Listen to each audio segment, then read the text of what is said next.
Okay, there's that water tower again. We're going off the top of a roller coaster, but of course, more importantly, watch out for that tree, we do need you quacking. Okay, if we don't quack, we don't float. Okay, the tour takes way too long. I don't want to get my dress done. So we need to float. High tide might be a little splashy. You guys ready?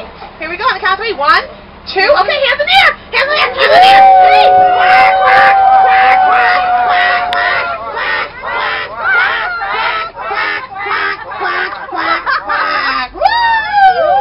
I think we're floating. Are we floating in the back? Any water coming up? Okay, let me know if it gets to your ankles, okay? Then it's going to be a problem. Fabulous. All right, isn't that fun, everyone? Now we're a boat. Where'd the wheels go?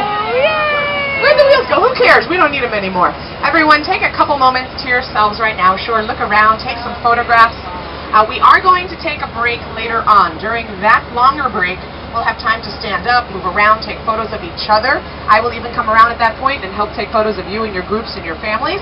But for just a couple moments on your own, look around you, smell that diesel and fish heads in the air, get a feeling for being a boat. All right, welcome to beautiful Biscayne Bay. Fabulous. Make it 100 million since you're so excited. Whoa. Okay, we are going to see the most valuable estate. Very exciting.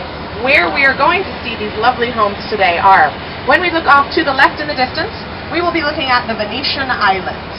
The Venetian Islands will be all of the islands on our left side as we travel east. When we look off to the right, we are going to see Palm Island, which we just saw from the causeway, if you remember. And there's a bridge out there that connects Palm Island to Hibiscus Island. So Hibiscus Island, Palm Island, and the causeway, they all run parallel to one another. We are going to get up close and personal. Why? With Hibiscus Island a little bit later on. We will also see Star Island, once again, a lot closer, and a little Fisher Island action later as well. But before we get to see all of the lovely homes on the islands, of course we can't help but notice as well all of the boats that are surrounding us here in the bay.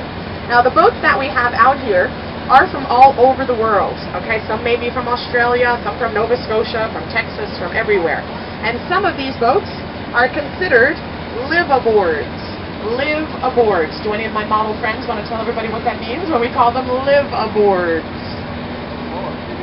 Yeah, you live aboard. You live on the boat.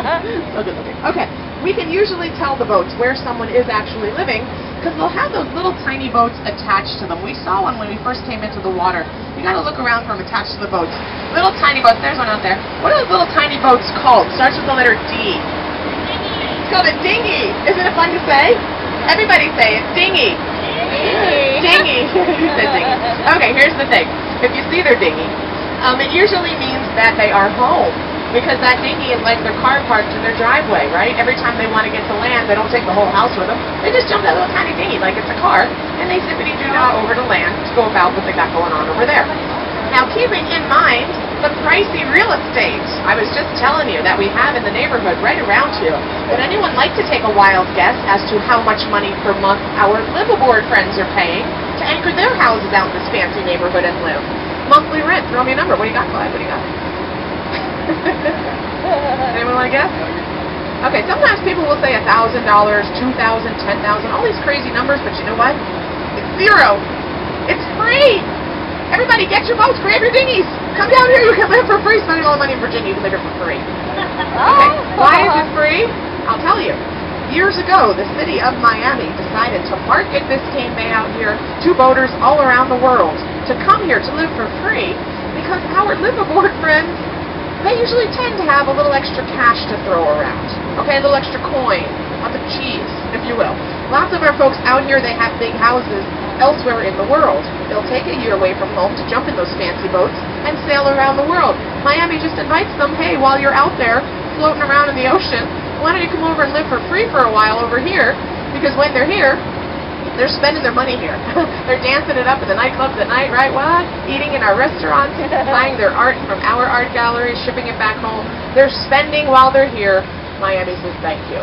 There's even a grocery store on South Beach that has a little canal across the street from it, set up so that they could just jump in those dinghies, zoom right to the grocery store, tie the dinghies up, load the groceries in. They make it nice and easy. They love them here, spending lots of their money. Okay, looking off to the right, everyone, we do have Hibiscus Island that we are approaching.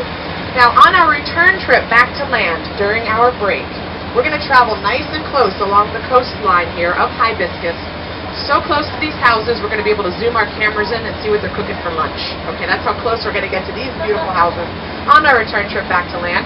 In the meantime, let's take a quick little gander over to the left side, though. I want to show you that cute little bridge. See that cute little bridge, little cars going over it? That cute little bridge right there.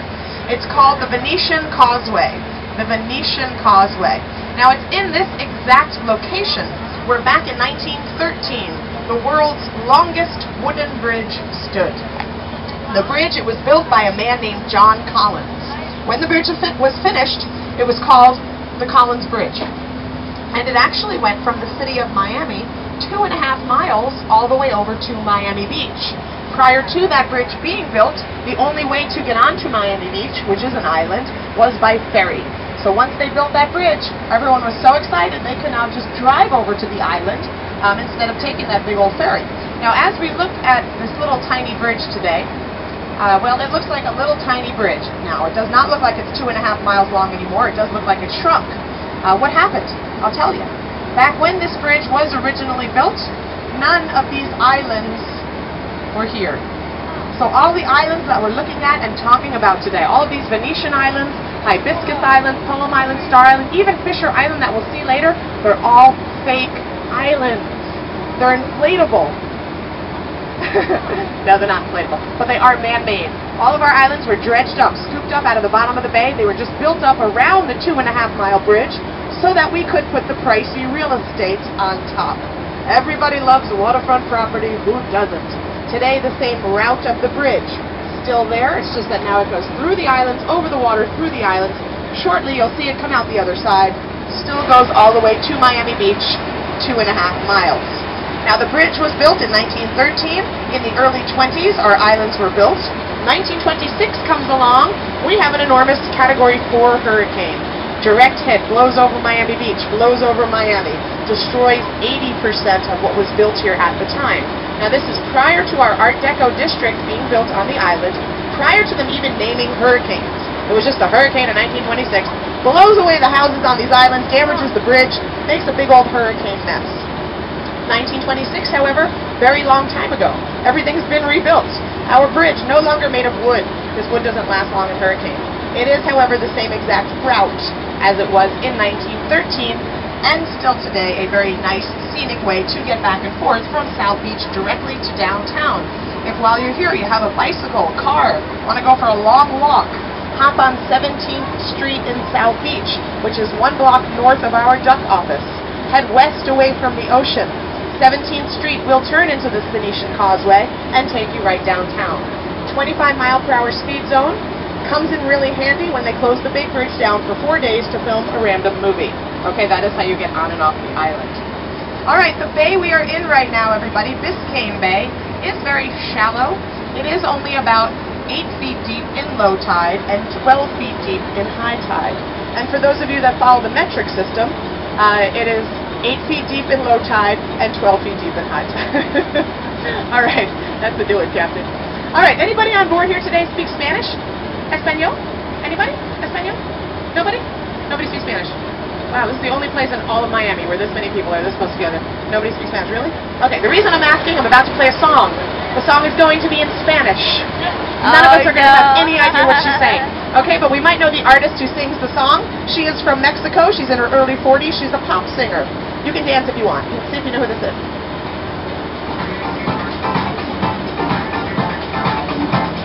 How about I just tell you who she is? Okay, her name is Paulina Rubio. You may have heard of her before. The reason I'm playing her song, I'm about to show you her house. Beautiful house of Paulina Rubio, right here. This beautiful white house with the boat tied up right in front of it. Now, as we go by this lovely home, we're going to be able to look right through the center of it, into her front yard and across the street to her neighbor's house. The reason we can do that, she's got a beautiful patio. That patio is located right in the center, dividing it into 2 sections, the left side and the right side. You'll also notice those long white drapes coming down on either side. Sometimes when we pass, she'll have those drapes pulled all the way across the center section of the house, turning it into a very private patio area so y'all can't peer in. Now, this house that we just passed was featured on MTV's Cribs. If you're familiar, that's a show on MTV about celebrities' homes and their lifestyles, designed to make us all jealous. She credits the house for saving her marriage because she actually lives in the left side of the house and her husband lives in the right. She said they meet in the center for coffee in the morning, spend the rest of their day separately. It's been nothing but marital bliss since they moved in. Paulina Rubio, everybody. Now we all know where she lives. We have no idea who she is, but at least we know where she lives. Alrighty. We'll hear some more of this song later. Okay, let's take a little gander over to the right side, everybody. We're looking back here at Hibiscus Island on the right. We're coming up to this lovely white house that has long, skinny black windows. It has a terracotta roof and a little guest house off to the left. That house there is the former residence of a gentleman who was a crime reporter back in the 30s. He went on to become a very famous author, and his stories were used in the creation of the book, the play, the movie, Guys and Dolls. Do we have any theater majors for $1 million? It's the $1 million question. Who knows which author I'm talking about? His initials are DR. Anyone know who he is?